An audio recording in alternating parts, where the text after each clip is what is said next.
നിങ്ങൾ നിശബ്ദരായിരിക്കുക. നമ്മൾ വിഷയം അത് തീർത്തിട്ട് ഇൻഷാ അല്ലാഹ് നിൽക്കൂ. ഒരു പേടിയും പേടിക്കണ്ട. പ്രമാണങ്ങൾ പറഞ്ഞ് വിശ്വസിപ്പിച്ച അവരും നല്ല മനസ്സോടെ തന്നെയാണ് വന്ന് നമ്മൾ മനസ്സിലാക്കുന്നു. ഇൻഷാ അല്ലാഹ് നിങ്ങൾ ചോദിക്കുക. ലാസ്റ്റ് നമുക്ക് ഇസ്തിയാഫയിൽ തന്നെ പോകണം. ഞാൻ ചോദിച്ചതിനുള്ള ചോദ്യത്തിന് ഉത്തരം കിട്ടിയിട്ടില്ല. പിന്നെ ആ ഹദീസിന് ശേഷം ആരെങ്കിലും ആ ചോദ്യം ഏത് ആദ്യത്തെ ചോദ്യം? അതെ, ആദ്യത്തെ ചോദ്യം അതല്ല. മുഹമ്മദ് നബി സല്ലല്ലാഹു അലൈഹി വസല്ലമയോട് ഒരാളാണ് ചോദിക്കട്ടെ. നിങ്ങൾ ചോദിക്കും, മറ്റുള്ളവരിക്കട്ടെ. മറ്റുള്ളവർക്ക് നിങ്ങൾക്ക് ഇതിന്റെ അവസരം കൊടുക്കാം. മുഹമ്മദ് നബി സല്ലല്ലാഹു അലൈഹി വസല്ലം മരണശേഷം മരിച്ചു കിടക്കുന്ന സമയത്ത് മുഹമ്മദ് സല്ലല്ലാഹു എവിടെ മറ ചെയ്യണമെന്ന് പ്രശ്നം ഉണ്ടായപ്പോൾ ആരെങ്കിലും നബി സല്ലല്ലാഹു അലൈഹി വസല്ലമയോട് ചോദിച്ചോ എവിടെ മറ ചെയ്യണം എന്നുള്ള പ്രശ്നം? അതാ പുതിയ സംശയമുള്ളത്. നിങ്ങൾ സദസ് ഞാന് ഇൻഷാ അല്ലാഹ് അത് തീരുമാനമാവാൻ പോവാണ്. ശ്രദ്ധിച്ചോളൂ, നന്നായി ശ്രദ്ധിച്ചു. ഒരാള് അല്ല, ഞാൻ പറയും ഇൻഷാ അല്ലാഹ്. നിങ്ങൾ അവര് ആ വിഷയം ഇങ്ങനെ പറഞ്ഞതാണ്. നിങ്ങളെ ഓഡിയൻസ് വളരെ കൃത്യമായി അച്ചടക്കം പാലിക്കും. ഈ ചോദ്യത്തിന് മറുപടി പറയുന്നതിന് മുമ്പ് ഈ ഫസ്റ്റ് ചോദിച്ച ചോദ്യം ഞാൻ അങ്ങോട്ട് തന്നെ വരുന്നത്. ഞാൻ അങ്ങനെ വിട്ടൊന്നുമില്ലെങ്കിൽ വിചാരിക്കേണ്ട അവിടെ ഇരിക്കും. നിങ്ങളൊക്കെ അവിടെ ഇരുന്നു. അത് നമ്മളറിയാം. ഇവരുടെ ഈ ചോദ്യത്തിന്റെ എല്ലാം മനസ്സിലാക്കിയിട്ട് തന്നെയാണ് നമ്മൾ ഇത് വന്നിട്ടുള്ളത്. സദസ്സും ഓഡിയൻസും ഒക്കെ അടങ്ങിയിരുന്നാല് ഇത് നമ്മൾ പറയും. ഇപ്പൊ നിങ്ങൾ കേട്ടല്ലോ ഈ ചോദ്യം. ഇതാണ് മുജാഹിദുകൾ. ഞാൻ പറഞ്ഞല്ലോ, ഇവർക്ക് ഈ സത്യം അംഗീകരിക്കാനുള്ള ഒരു മനസ്പ്രയാസം ഉണ്ടായതുകൊണ്ടാണ് സത്യത്തിൽ ഇങ്ങനെ ഒരു ചോദ്യം ചോദിച്ചിരിക്കുന്നത്. ഞാൻ ഈ സുഹൃത്തിനോട് പറയുന്നു, മനസ്സിലാക്കണേ. നബി സല്ലല്ലാഹു അലൈഹി വസല്ലം തങ്ങളെ വഫാത്തായപ്പോ എന്ത് ചെയ്യണമെന്നത് അല്ല നമ്മുടെ വിഷയം. അതിന് സ്വഹാബത്തിന് ഒരുപാട് മാർഗങ്ങൾ സ്വീകരിക്കാം. അതൊക്കെ ചർച്ച നമുക്ക് വേണമെങ്കിൽ വരുത്താം. ഒരു തർക്കവുമില്ല. ഞാൻ അതിന് വരുന്നുണ്ട്. പക്ഷേ നമ്മൾ ഈ സദസ്സ് ഇവിടെ കൂടിയത് ഒന്നാമത്തെ ചോദ്യം, നിങ്ങളുടെ ചോദ്യം വളരെ പ്രസക്തമായിരുന്നു. ഞങ്ങൾ സമ്മതിക്കുന്നു. നിങ്ങൾ അത് തന്നെയാണ് ചോദിക്കേണ്ടത്. കാരണം എന്താണെന്നറിയോ? ഞങ്ങളെ സംബന്ധിച്ചിടത്തോളം ഈ കൂടിയ ജനങ്ങളെ മുമ്പിൽ വലിയ ഒരു തെറ്റിദ്ധാരണ ഇല്ലാതെയാക്കാൻ നിങ്ങളുടെ ആ ചോദ്യം കൊണ്ട് ഉപകരിച്ചു. അൽഹംദുലില്ലാഹ്. നിങ്ങൾ ചോദിച്ചതെന്താ? ഏതെങ്കിലും ഒരു നബി കാര്യകാരണ ബന്ധങ്ങൾക്കപ്പുറം മറ്റൊരു നബിയോട് സഹായം തേടിയിട്ടുണ്ടോ, മരിച്ചവരോട് സഹായം തേടിയിട്ടുണ്ടോ എന്നതാണല്ലോ നിങ്ങളുടെ ചോദ്യത്തിന്റെ ഏറ്റവും പ്രധാനപ്പെട്ട വശം. ഞാൻ പറയുന്നു, ഇതിനെക്കുറിച്ച് നിങ്ങൾക്ക് എന്ത് പറയാനുണ്ട്? ശിർക്കാണെങ്കിൽ ഒരു നബിയും ചെയ്യൂല. ശിർക്കാണെങ്കിൽ ഒരാളും ചെയ്യൂല. അതുകൊണ്ട് ഞങ്ങൾ ആവർത്തിക്കുന്ന ഈ സദസ്സിന്റെ ആവശ്യമാണത്. മഹാനായ ഈസാ നബി അലൈഹി സ്വലാം, അത് നിങ്ങൾ തന്നെ വളരെറിയുന്നതാണ്. നമ്മൾ ആ മുനീർ മദനിൽ വരട്ടെ. ഇതൊക്കെ അയാൾ പറഞ്ഞു കേട്ടോളി. നബിതങ്ങൾ പോലും ശിർക്ക് ചെയ്യൂല. ഒന്ന് പറയിക്കുക അയാളെ കൊണ്ട്. അല്ലാഹു പഠിപ്പിച്ചതാ, വലഖദ് ഊഹിയ ഇലൈക വഇലല്ലദീന മിൻ ഖബ്ലിക ലഇൻ അശ്റക്ത ലയഹ്ബതന്ന അമലുക വലതകൂനന്ന മിനൽ ഖാസിരീൻ. ഓ നബിയേ, നിങ്ങൾക്ക് വഹയി നൽകപ്പെട്ടിട്ടുണ്ട്. നിങ്ങൾക്ക് മാത്രമല്ല, നിങ്ങൾക്ക് മുമ്പ് കഴിഞ്ഞുപോയ അഖില പ്രവാചകന്മാർക്കും നൽകപ്പെട്ടിട്ടുണ്ട്. ലഇൻ അശ്റക്ത, നിങ്ങൾ അല്ലാഹുവിൽ ശിർക്ക് ചെയ്താൽ ലയഹ്ബതന്ന അമലുക, നിങ്ങളുടെ അമല് ബാത്തിലായി പോകും നബിയേ. നിസ്കാരം സ്വീകരിക്കപ്പെടില്ല നബിയേ, നോമ്പ് സ്വീകരിക്കപ്പെടില്ല നബിയേ, ഒരു അമലും സ്വീകരിക്കപ്പെടില്ല.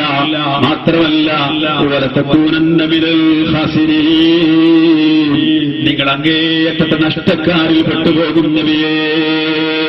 അപ്പോ മഹാനായ നബി മുഹമ്മദുർ റസൂലുള്ളാഹി നബി സല്ലല്ലാഹു അലൈഹി വസല്ലം തങ്ങളോട് തന്നെ അല്ലാഹു പറയുന്നത്, അല്ലാഹുവിന്റെ റസൂലിനോട് പറയുന്നത്, നിങ്ങൾ ശിർക്ക് ചെയ്താൽ നിങ്ങളുടെ അമല് പൊളിഞ്ഞു പോകും എന്ന് വളരെ വ്യക്തമായി വിശുദ്ധ ഖുർആനിലൂടെ ഹബീബായ റസൂലുള്ളാഹി. അതുകൊണ്ട് ഇതൊക്കെ ഞാൻ പറയും, ഇതിന്റെ ഉത്തരമൊക്കെ ഞാൻ പറയും. പക്ഷേ ഇത് നിങ്ങളൊന്ന് സമ്മതിക്കണം. ഏത് സമ്മതിക്കണം? ഈസാ നബി ഈ ചെയ്തത് ശിർക്കാണോ അല്ലേ? അത് നിങ്ങൾ പറഞ്ഞു തരണം.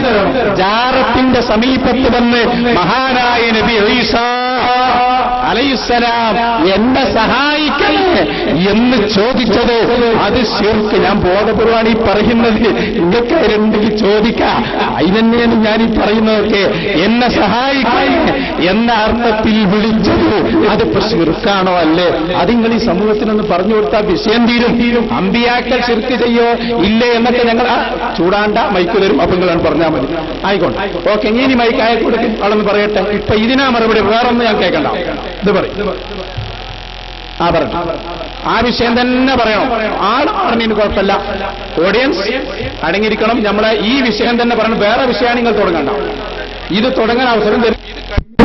തീരുമാനം വലിയ പ്രശ്നമൊക്കെ വരും. അത് തീരുമാനമായ ബാക്കി പറഞ്ഞു. ഉസ്താദ് ഹദീസ് ഫുള്ളായിട്ട് വരും. ഫുള്ളായിട്ട് ഒരു അർത്ഥമൊക്കെയാണോ ആവശ്യം?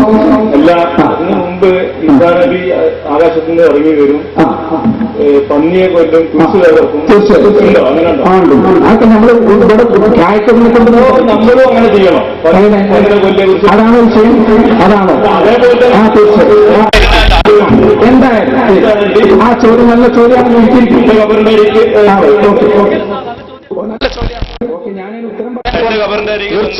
അതായത് എനിക്ക് ഞാൻ പറഞ്ഞു മനസ്സിലായി, ചോദ്യം മനസ്സിലായി. ചോദിച്ചാൽ ചോദിക്കട്ടെ. അല്ല, മൂപ്പര ചോദ്യത്തിന് ഒരു ചോദ്യമായി ഉത്തരം പറയും. അല്ല, നിങ്ങൾ ഞാൻ തരും, അവസരം തരേ. ഓഡിയൻസ് എന്ത് ഒരു കാരണവശാലും എഴുന്നേൽക്കരുത്. ഒരാൾ ചോദിച്ചതിന് മറുപടി പറഞ്ഞതിന് ശേഷം മാത്രമേ മാന്യ സുഹൃത്തുക്കൾ എഴുന്നേറ്റ് നിൽക്കാൻ പാടുള്ളൂ എന്ന് വിനയത്തിന്റെ ഭാഷയിൽ അപേക്ഷിക്കുക. നിങ്ങൾക്ക് അവസരം തരും. ഞങ്ങളിവിടെ ഇൻഷാ അല്ലാഹ് അള്ളാന്റെ തൗഫീഖ് ഉണ്ടെങ്കിൽ സുബിഹി വരെ ഇരിക്കാൻ തയ്യാറാകുന്നു. ഒറ്റ വിഷയമുള്ളൂ. ഞങ്ങളെ നിയമപാലകർ അനുവദിച്ച സമയം അത് സുബി വരെ കിട്ടിയ സുബി വരെ ഇരിക്കും. ഒരു പ്രശ്നമില്ല. നിങ്ങൾ അവിടെ അടങ്ങിയിരുന്നോളൂ. ഇപ്പൊ മൂപ്പര് ചോദിച്ചത് എന്താ? പന്നിയെ കൊല്ലാൻ പറ്റുമോ, അതുപോലെ തന്നെ കുരിശ് തകർക്കാൻ പറ്റുമോ? ഞാൻ പറയുന്നു അതെന്തായാലും ഈസാ നബി ചെയ്യുമ്പോൾ ഞങ്ങൾ ആദ്യം മനസ്സിലാക്കുന്നു അത് ശിർക്കല്ല. അത് ശിർക്കല്ല.